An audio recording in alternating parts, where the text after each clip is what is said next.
Vice President of Commercial at Onafrique, Tanya Alves, joins us virtually from Nairobi in Kenya to discuss this matter a little bit further. Thank you so much for your time this evening.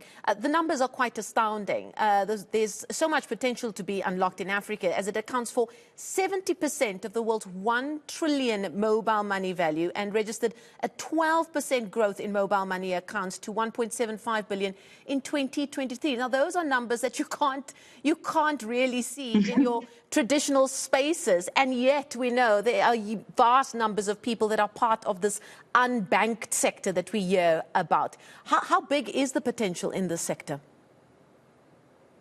It's huge, and thank you so much, Marcel, for hosting me this evening. It's a pleasure to be here, especially talking about something that's so important to us here at Onafrique.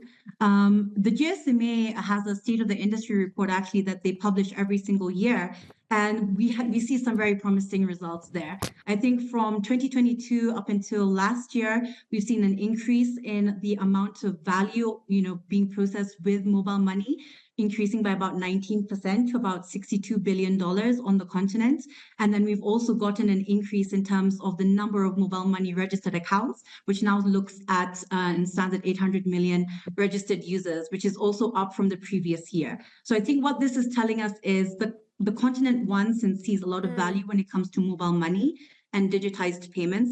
And we're seeing that growth across the continent. I think currently right now, the West African region, so we're looking at markets like Nigeria, Ghana, and Senegal are actually leading in terms of increased growth, which is really encouraging as well, because historically, they've not really been very strong mobile money market strongholds. That's historically been East Africa, led by Kenya, Uganda, Tanzania. So this is really exciting. Clearly, there's a lot of value and it's catching across the continent.